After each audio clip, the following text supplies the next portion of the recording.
ನರೇಂದ್ರ ಮೋದಿ ಅವರು ದೇಶದ ವಿದ್ಯಾರ್ಥಿಗಳ ಕ್ಷಮೆಯನ್ನ ಕೇಳಬೇಕು. ಜೊತೆಗೆ ಲಾಠಿ ಚಾರ್ಜ್ ಮಾಡಿದ ಪೊಲೀಸರ ವಿರುದ್ಧ ಕ್ರಮ ಆಗಬೇಕು. ಈ ಬೇಡಿಕೆಗಳನ್ನು ಇಟ್ಟಿದ್ದಾರೆ.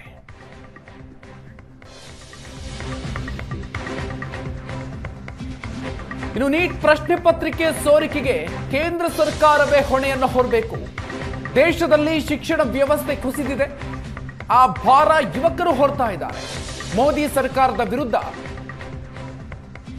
ಸೋನಿಯಾ ಗಾಂಧಿ ಅವರು ಗುಡುಗಿದ್ದಾರೆ.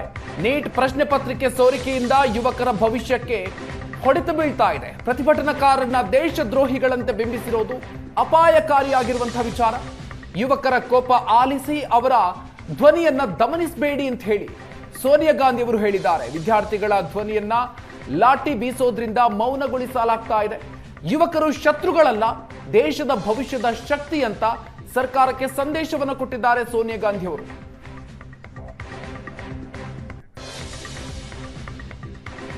ನರೇಂದ್ರ ಮೋದಿ ಅವರು ದೇಶದ ವಿದ್ಯಾರ್ಥಿಗಳ ಕ್ಷಮೆಯನ್ನ ಕೇಳಬೇಕು. ಜೊತೆಗೆ ಲಾಠಿ ಚಾರ್ಜ್ ಮಾಡಿದ ಪೊಲೀಸರ ವಿರುದ್ಧ ಕ್ರಮ ಆಗಬೇಕು. ಈ ಬೇಡಿಕೆಗಳನ್ನು ಇಟ್ಟಿದ್ದಾರೆ.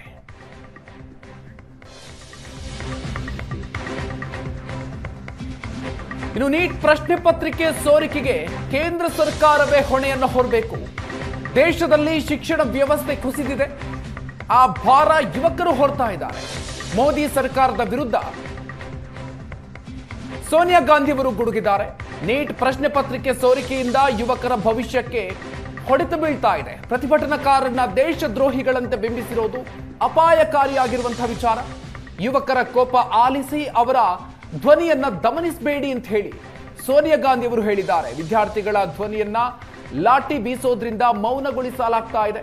ಯುವಕರು ಶತ್ರುಗಳಲ್ಲ, ದೇಶದ ಭವಿಷ್ಯದ ಶಕ್ತಿ ಅಂತ ಸರ್ಕಾರಕ್ಕೆ ಸಂದೇಶವನ್ನು ಕೊಟ್ಟಿದ್ದಾರೆ ಸೋನಿಯಾ ಗಾಂಧಿ ಅವರು.